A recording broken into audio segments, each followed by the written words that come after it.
Bismillahirrahmanirrahim. Bonjour. Donc, on va continuer la cinquième partie de théorie des communications. Donc, je vous ai ajouté ici mes coordonnées, donc mon email pour toute demande de documents de cours ou de TP concernant donc tout ce qui est cours de télécommunication. Donc, on va continuer le cours en regardant quelle est l'importance de la représentation géométrique. Donc, en choisissant un ensemble approprié d'axes pour la constellation du signal, on va faciliter ce qui suit. Donc, pour le problème de modulation, donc ça nous permet de choisir le type de modulation qui a les propriétés qu'on désire avoir, de pouvoir réaliser le récepteur optimal pour chaque type de modulation ou pour un type de modulation donné. Et ça permet d'analyser très rapidement les performances de chaque type de modulation en utilisant donc des techniques générales. En conclusion, un signal parmi un ensemble de signaux peut être représenté en fonction des formes d'onde ou bien des fonctions de base, d'une manière similaire à la représentation géométrique des vecteurs en fonction des vecteurs de base. Premièrement, on définit l'espace des vecteurs. Exemple, on va voir le développement en série de Fourier. On sait que tout signal périodique de puissance finie est décomposé en une somme linéaire de fonctions complexes de type exponentiel J de pi k t sur t. Le S de t donc est obtenu par un développement dans le cadre donc des séries donc linéaires de fonctions complexes, donc qui sont les ck de t, avec les coefficients ck donc de développement en série de Fourier complexe, S de t exponentielle moins J de pi k t sur t avec 1 sur t et l'intégrale de moins t sur 2 a plus t sur 2. Donc ici, on a le cosinus et le sinus, donc la partie réelle et la partie imaginaire des vecteurs. L'exponentielle et J de pi k t sont des fonctions de base de période t. Elles sont orthogonales entre elles et elles sont normées. Leur produit scalaire donc, peut s'écrire sous cette forme-là.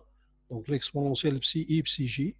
Donc l'exponentielle en fonction de i, l'exponentielle en fonction de j, dt, dans l'intervalle moins t sur 2 plus t sur 2. Donc si on regroupe les deux exponentielles, donc on aura l'exponentielle j de pi, i moins j, t sur t dt avec l'intégrale donc de moins t sur 2 à plus t sur 2 multiplié par un facteur de 1 sur t. On sait que les exponentielles ici, si i est égal à j, alors cette intégrale elle est égale à 1. Si i est différent de j, donc les exponentielles sont orthogonales et à ce moment-là, donc c'est égal à 0.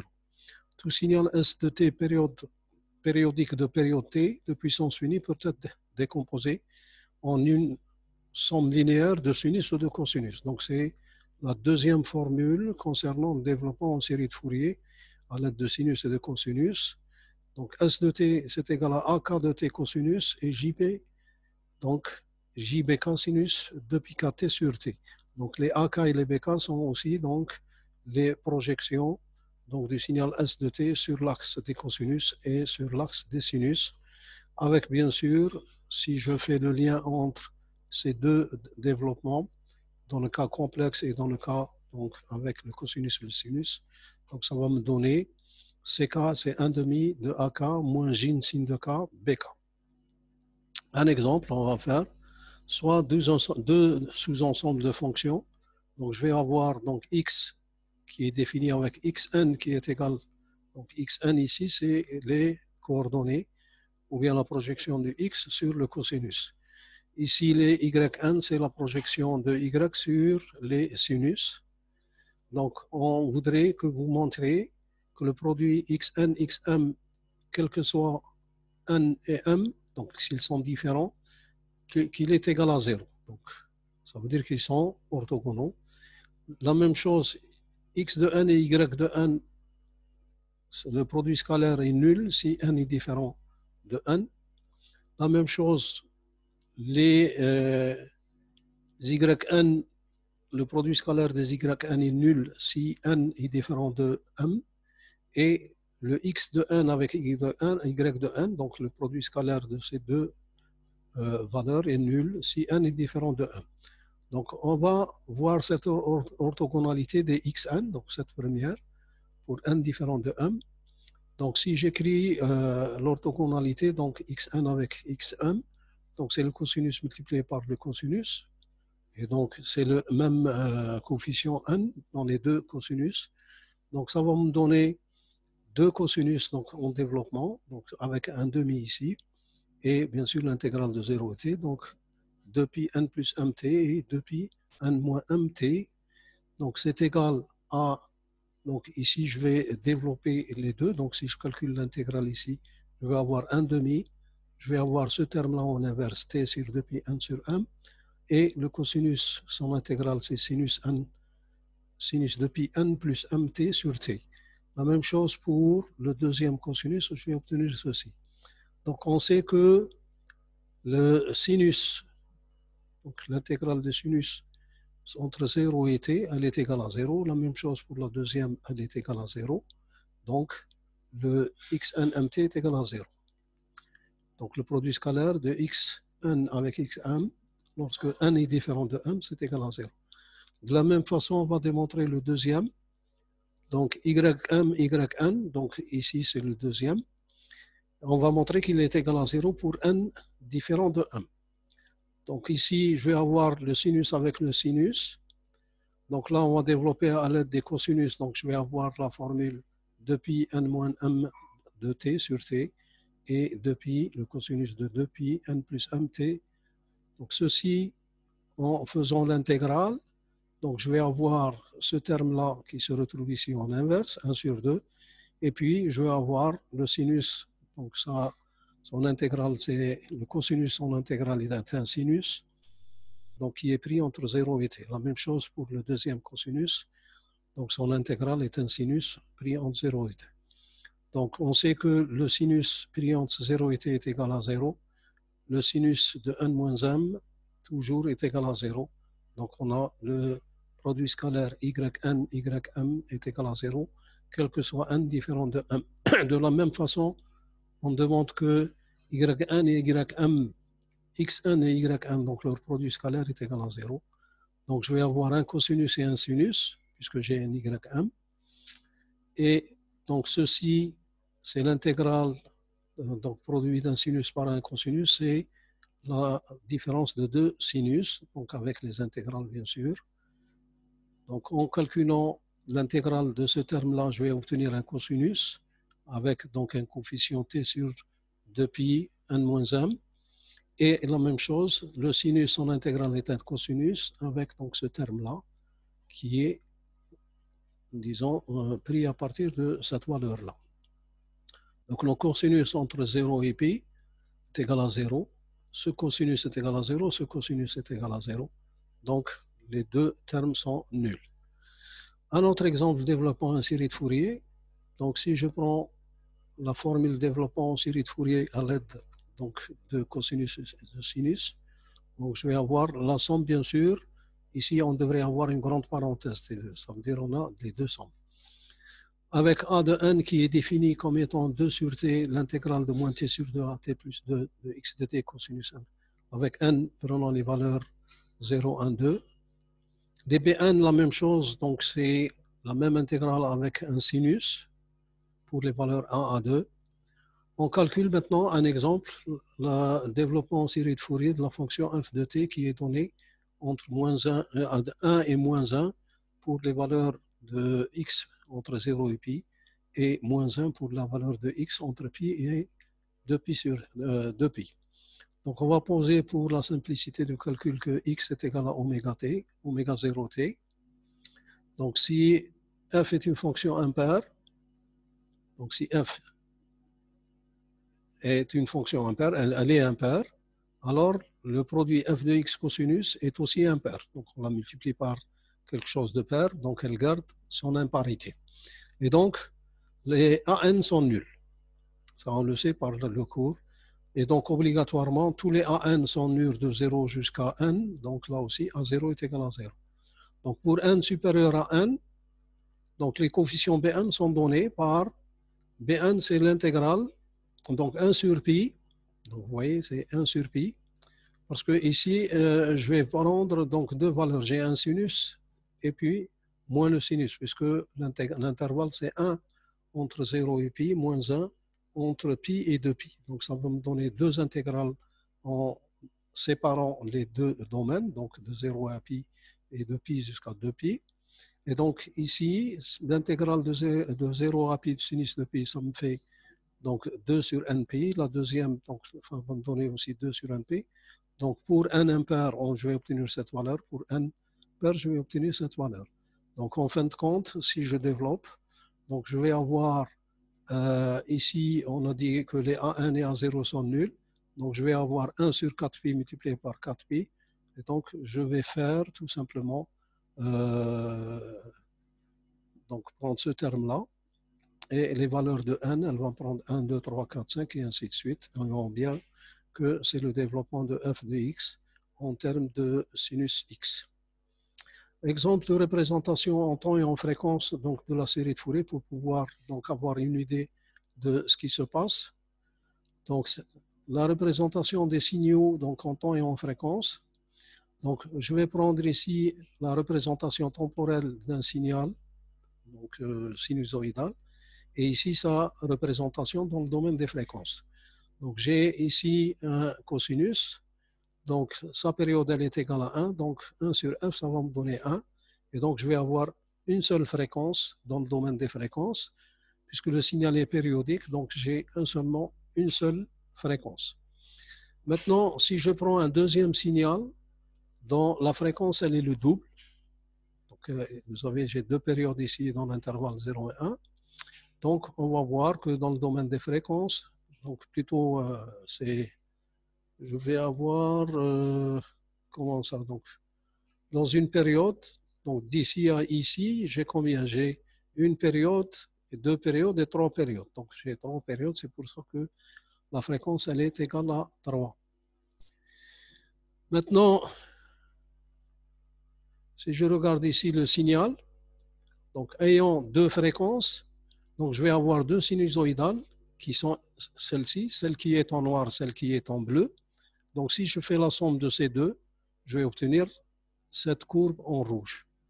Donc j'ai deux fréquences, donc deux sinusoïdales avec deux fréquences, et la somme de ces deux sinusoïdales avec deux fréquences me donne un signal qui ressemble à un signal carré périodique. Si je prends un signal non périodique carré, alors sa représentation, elle est en forme de sinus cardinal. Donc sinus cardinal, puisque si l'intervalle c'est 1, donc là aussi, le premier lobe, c'est 1 sur 1, donc c'est 1 sur t, 1 sur 1 est égal à 1. Donc maintenant, si je prends un signal qui n'est pas donc unique, qui est périodique, alors qu'est-ce qui va se passer? Donc le signal périodique, dans le domaine des fréquences, au lieu d'obtenir donc un sinus cardinal, comme ici, je vais obtenir, donc ici, des raies, mais dans la cloche ici est un signal donc en sinus cardinal. Donc vous voyez que ici, c'est comme celui-là, mais avec des, c'est-à-dire ça c'est l'enveloppe, et on a un spectre de raies qui est ceci. Donc ça, c'est ce qu'on appelle un spectre de raies. Deuxième représentation, donc si j'ai un signal carré sous cette forme-là, donc je vais avoir un sinus cardinal sous cette forme-là. Donc celui-ci n'étant pas périodique, donc c'est un spectre continu. Maintenant, si je réduis la largeur disons de la fonction rectangulaire, donc je vais avoir ici donc le long principal qui va aller plus loin. Donc j'ai doublé, donc j'ai diminué de 2 la longueur, donc elle va doubler en termes de fréquence. Et toujours là, ici, c'est des courbes qui sont en continu. Si je réduis encore plus le signal, donc je vais avoir, vous voyez, un signal en lobe, donc qui est la représentation du signal en vert. Donc je reviens. Maintenant, si je prends une applet donc de Java, j'espère qu'elle fonctionnera.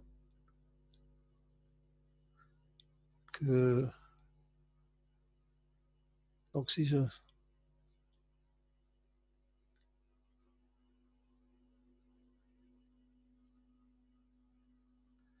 Donc, si je vais voir cette applet, hop, ça ne donne rien.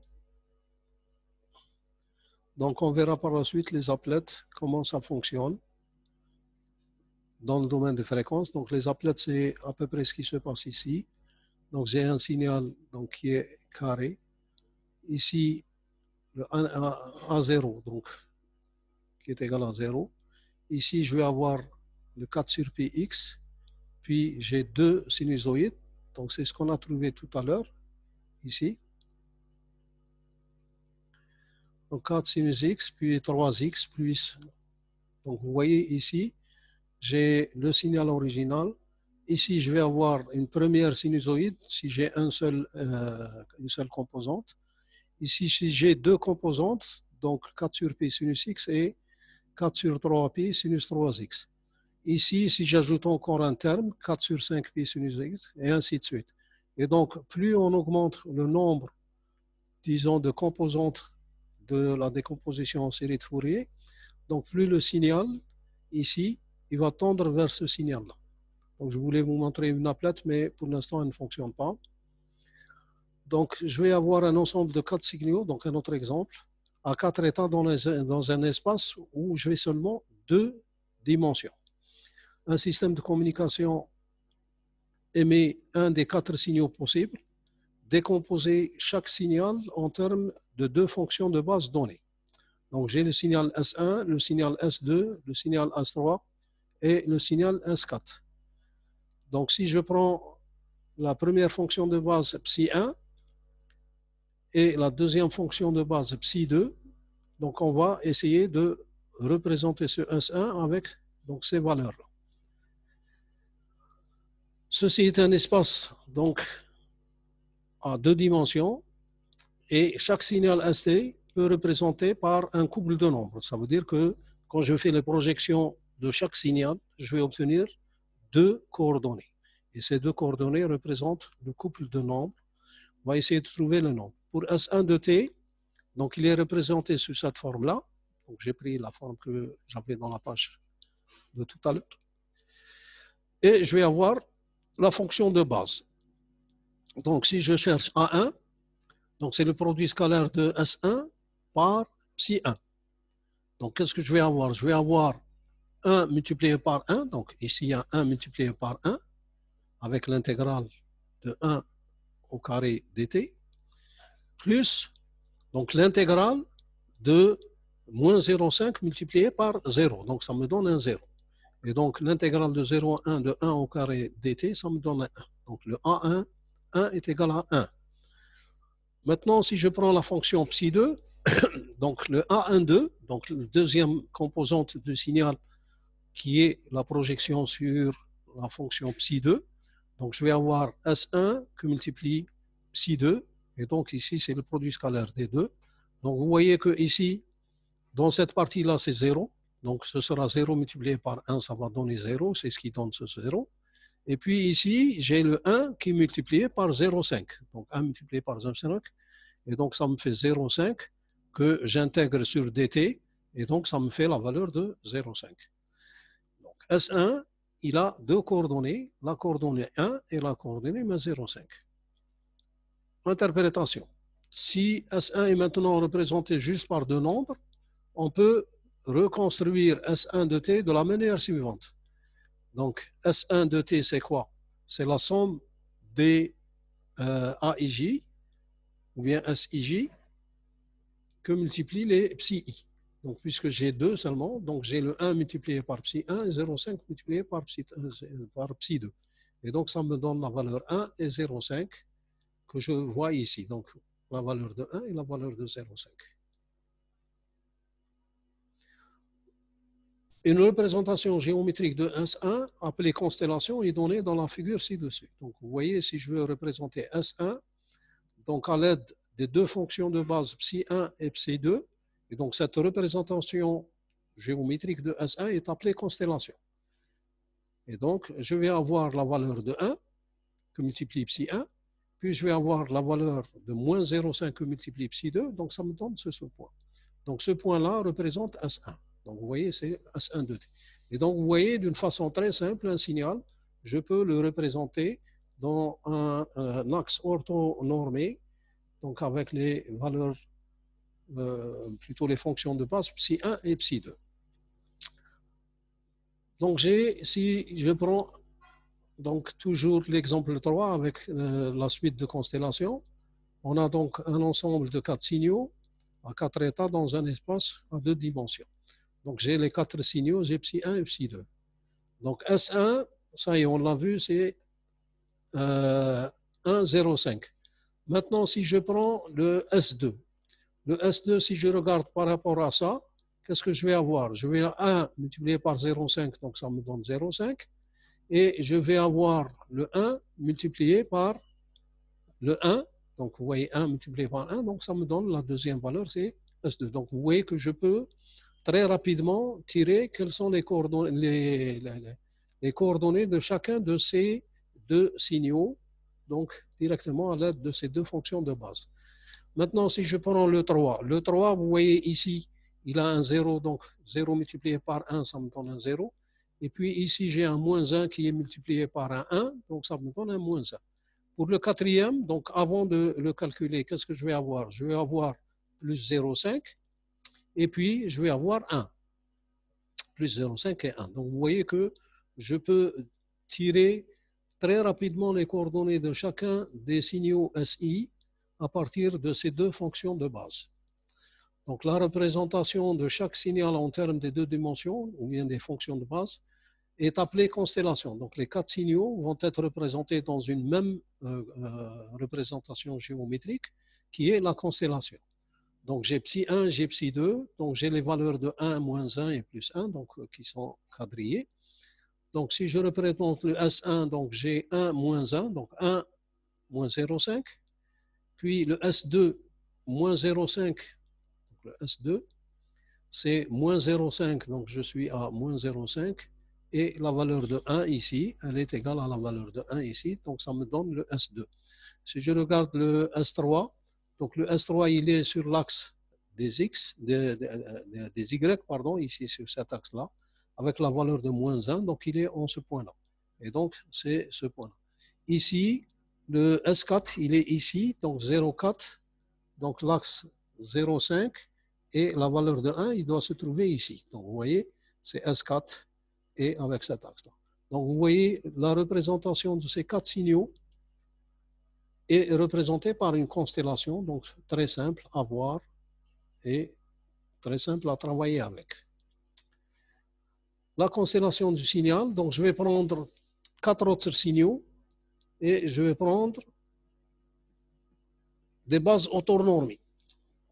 Donc la constellation, et on va chercher les bases orthonormées.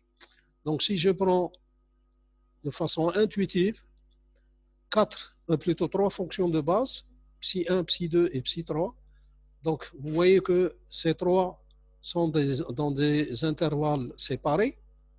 Donc l'une elle est définie entre moins 1 et 0, la deuxième entre 0 et 1 et la troisième entre, ici normalement c'est 1 et 2. Hein, donc pourquoi? Parce que c'est juste une erreur.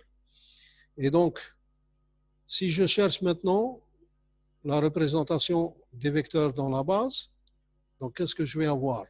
Je vais avoir pour S1, qu'est-ce que je vais avoir? S1 c'est 0, puis c'est 1, et puis donc la deuxième c'est 1. Donc si je multiplie celle-ci par ici, ça me donne 0. Si je multiplie donc psi de 2 par l'intervalle entre 0 et 1, ça me donne un 1. Si je multiplie ceci, donc ici c'est entre 1 et 2, et donc ici entre 1 et 2 j'ai un 1, ici j'ai un 1, donc ça me donne un 1. Pour le S2, donc vous voyez qu'il y a une valeur négative, donc je multiplie ceci par ceci, ça me donne un 1. Donc je multiplie aussi ceci par ceci, ça me donne aussi un 1. Et si je multiplie ceci par ceci, c'est par cette partie-là, donc entre 1 et 2, donc c'est 0, donc ça va me donner un 0. La même chose pour S3. Donc S3, ça va me donner 0. Puis j'ai la valeur 2 pour psi 2, donc ça me donne 2. Et puis, j'ai la valeur 0, puisque ici, entre 1 et 2, je n'ai rien. Donc, j'ai 0. La quatrième, donc le 4, donc je vais avoir le moins 1 ici. Puis, je vais avoir le plus 1. Et ici, je vais avoir donc le moins 1. Et donc, les 4 signaux, ou bien les 4 composantes du signal, sont S1, S2, S3 et S4. Donc, les 4 signaux, je peux les avoir rapidement. Exemple 5, donc, en travaux dirigés. Donc, on a 4 signaux. On a 2 fonctions de base. Et donc, je vais avoir ces 2 signaux, ils sont orthogonaux. Donc, psi 1 et psi 2 sont orthogonaux. Donc, le produit scalaire est nul.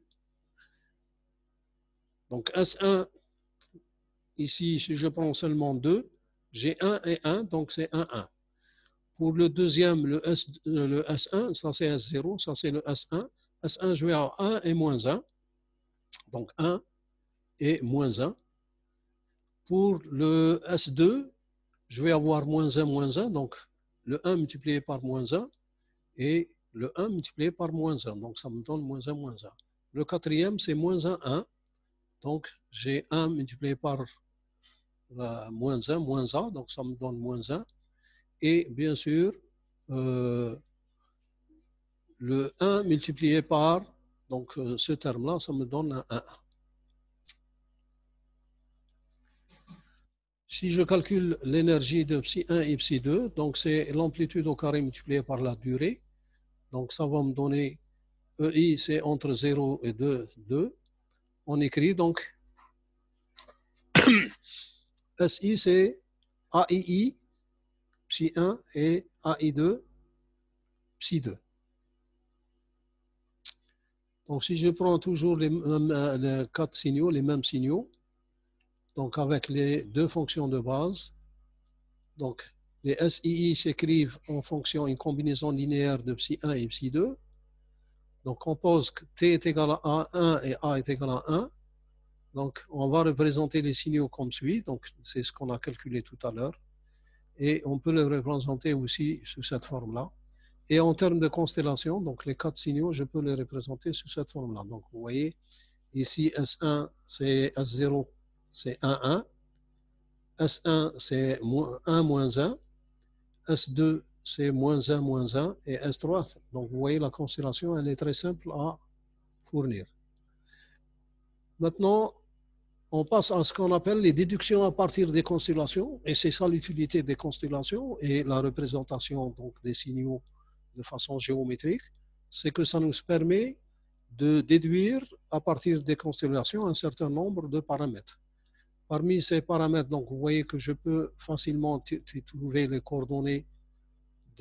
Donc, si je connais les coordonnées, je peux tracer les points. Si j'ai les points, je peux donc aussi tirer les coordonnées de façon rapide. La même chose, S3, S4, la même chose. Donc, vous voyez, je peux avoir toutes ces valeurs de façon très rapide.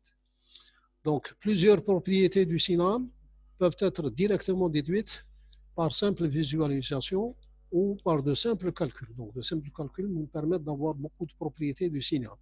Les coordonnées du signal, donc on peut les avoir directement à partir de la constellation. On peut vérifier l'orthogonalité entre S1 par exemple et S4. S1 et S4 sont orthogonaux. Donc pour cela, on peut, disons, calculer le produit scalaire S1, S4.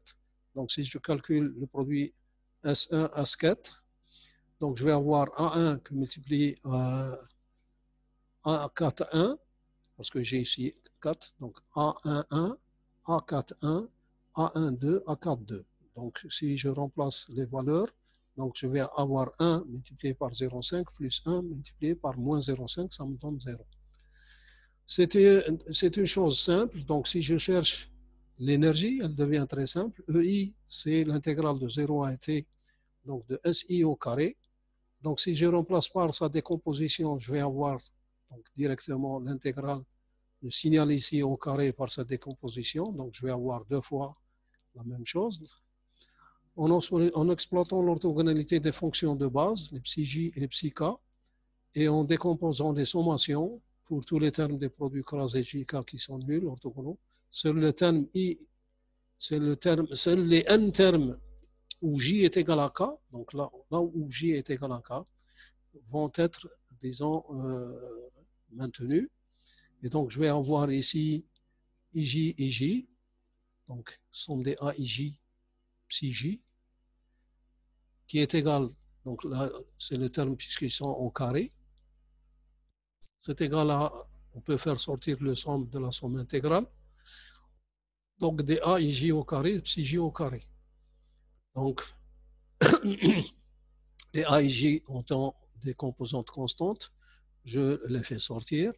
Il me reste seulement l'intégrale des psi J au carré. Donc, les psi J au carré pour le même indice J. Donc, c'est une norme. La norme, elle est égale à 1. Et donc, l'énergie, elle est égale tout simplement à la somme des carrés des A et J avec J de 1 à n. On vient de voir que l'énergie additionnelle est simplement le carré de la longueur du vecteur de constellation correspondant à ceci. Donc, si j'ai les quatre, donc si j'ai un signal, si j'ai un signal, SJ, donc si je connais ces coordonnées, donc je peux calculer la racine de 3 au carré plus 2 au carré, ça me fait 5. Donc pardon, c'est 13. Donc, je vais avoir 3 au carré, c'est 9. Et 2 au carré, ça fait 4. Donc, 9 et 4, ça fait 13. Donc, l'énergie, elle est égale à 13. Dans le cas des signaux à énergie limitée, supposez qu'une application est sous contrainte de pic d'énergie, ça veut dire qu'on ne peut pas dépasser un certain niveau de puissance. Il suffit juste de s'assurer que tous les signaux donc, sont à l'intérieur, ou bien ils sont dans un cercle de rayons qui est égal à la racine de EP. Donc, si j'ai une puissance maximale EP, d'accord, une énergie EP, donc si je trace un cercle qui est égal à la racine de EP, donc si les signaux sont à l'intérieur de ce cercle, donc ça veut dire que j'ai rempli la condition d'énergie. Donc ici, racine de EP, je trace le cercle et il faut que tous les SI, donc tous les signaux, soient à l'intérieur de ce cercle. La corrélation de deux signaux, elle permet de vérifier s'ils sont mutuellement orthogonaux et de trouver l'angle entre ces deux signaux. Par exemple, j'ai un signal S1 qui a les coordonnées 1 et 2. Si j'ai un signal aussi S2 qui a les coordonnées donc 2 et 1, donc je vais voir quel est l'angle entre ces deux signaux, donc l'angle θ. Donc cosinus θ, il est défini, donc si je prends la définition donc, de produit scalaire, donc c'est le produit scalaire divisé par le produit des normes. Donc ici le T c'est pour transposer. Étant donné que S1 et S2 ont les coordonnées 1, 2 et 2, 1, quel est l'angle entre ces deux signaux? Donc je fais le calcul donc, de S1 transposé multiplié par S2.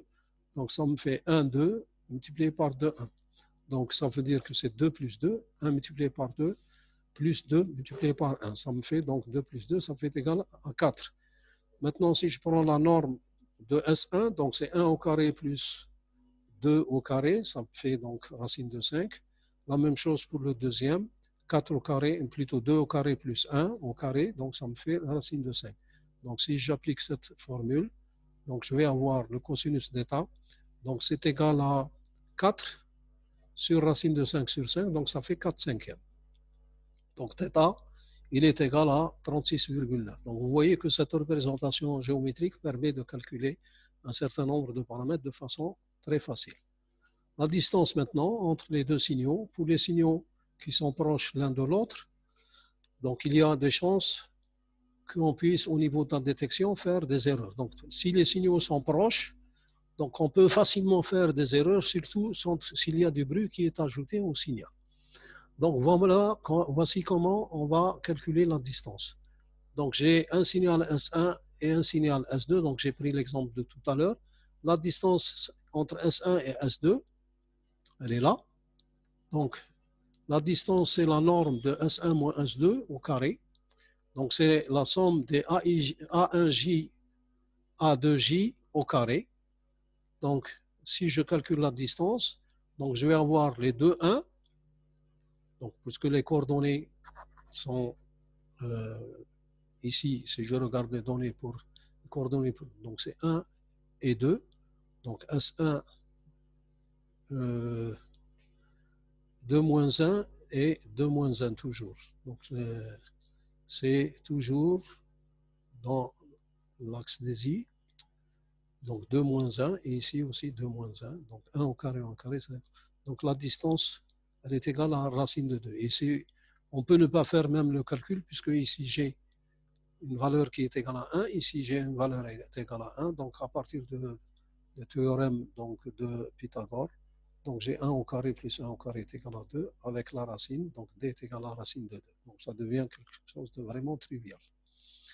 Construction des constellations en utilisant des bandes de corrélateurs. Donc, on va voir qu'on peut même construire les constellations en utilisant des bandes de corrélateurs. Donc, on sait que les coordonnées d'un signal, c'est la projection du signal sur une fonction de base, et c'est donc l'intégrale du produit pour i est égal à 1 jusqu'à m, et j est égal à 1 jusqu'à n. On sait que SI de t, quand il arrive, donc si je le produis, donc vous voyez SI de t c'est celui-là. Ici, c'est un produit, vous voyez que j'ai un produit, donc je vais faire ici une modulation tout simplement, donc à l'aide d'un circuit, donc multiplié par psi1, donc S1 de t multiplié, SI de t multiplié par psi1 de t. Et puis, qu'est-ce que je fais? Donc ici, j'utilise un corrélateur, donc un intégrateur. La même chose pour la deuxième fonction. Donc, je vais multiplier par psi2, toujours SI de t multiplié par psi2, et jusqu'à n. Donc là aussi, jusqu'au nème fonction de base. Donc, je multiplie, donc c'est un modulateur, et ici, c'est un intégrateur. Et en sortie, qu'est-ce que je vais obtenir? Je vais avoir tout simplement les composantes du signal, donc, qui sont obtenues par projection de SI de t sur les n, donc fonctions de base. C'est les n composantes.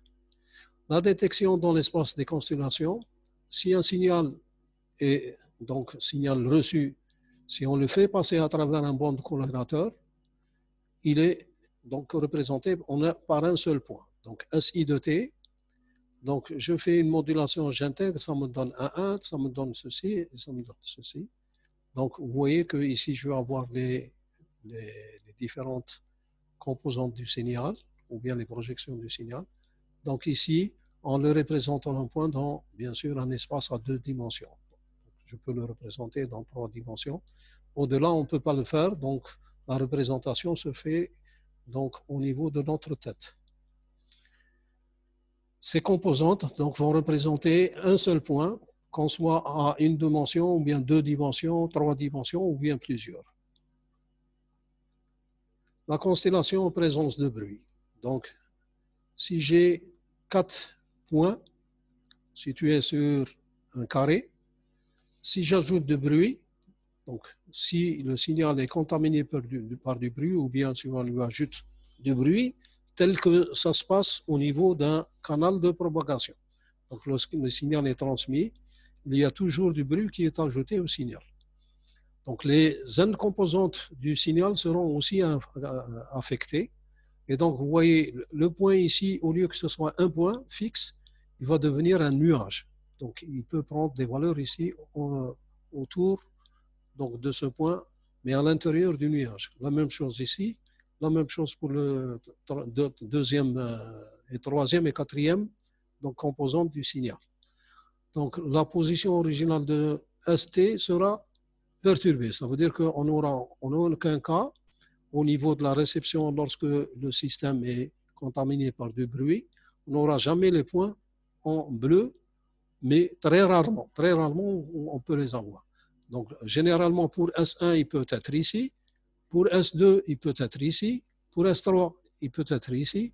Pour S4, il peut être ici. Et puis, on a encore d'autres points. Donc, tout à l'heure, il était ici. Maintenant, il va devenir ici. Tout à l'heure, il était là. Donc, il va devenir ici. Tout à l'heure, c'était là, donc il est devenu ici, et ainsi de suite. Donc, vous voyez qu'il peut prendre n'importe quelle position dans le nuage. Donc, c'est les points qui sont reçus. Exemple, donc ça, c'est un exemple réel d'une constellation à 16 niveaux, reconstruite en présence de bruit. Donc, en présence, normalement, s'il n'y a pas de bruit, j'obtiens donc 4 points ici, 4 points ici, et la même chose ici, la même chose ici. Mais le fait qu'il y ait du bruit, chaque point ici, il peut tomber sur la zone en verte. Chaque point ici peut tomber sur cette zone en bleu. La même chose, chaque point ici peut tomber dans cette zone et ainsi de suite. Donc, vous voyez, la constellation, elle est sous cette forme-là. Regardez ici, on a 2 constellations pour chaque cas, mais avec, disons, un rapport signal à bruit différent. Donc, si le bruit est faible par rapport au signal, je vais avoir 4 points distants, malgré qu'il y a donc un nuage de bruit. Ici, vous voyez, si le bruit est très important, les 4 nuages vont avoir un chevauchement. Et donc, vous voyez, toutes les parties ici en vert, dans la partie en rouge, ça va constituer une erreur. Toutes les parties, les points jaunes qui vont tomber dans cette zone bleue, c'est aussi une erreur. Tous les points verts ici qui vont tomber dans la zone rouge, jaune, vont constituer une erreur. Et donc, ça va me donner des erreurs. La même chose ici, on a vu une constellation à 4 points. La constellation à 8 points, donc c'est la 8 PSK, donc c'est la modulation de phase à 4 états, donc bien sûr à déplacement de phase, la PSK, Phase Shift Keying, donc avec 8 positions, avec 8 points, avec un rapport EB sur 1,0, donc EB c'est l'énergie du bit, sur 1,0 c'est le bruit blanc qui est égal à 8 dB, ici aussi c'est égal à 8 dB. Donc vous voyez qu'est-ce qui se passe? Si on est dans ce cas-là, on va obligatoirement avoir des erreurs. Pourquoi? Parce que j'ai des points verts sur la zone rouge, j'ai des points rouges dans la zone verte, j'ai des points bleus dans la zone jaune, et ainsi de suite. Ici, non. Ici, il y a des erreurs, mais la probabilité d'erreur est plus faible que dans ce cas-là. Donc, on va arrêter le cours à cette position. Donc,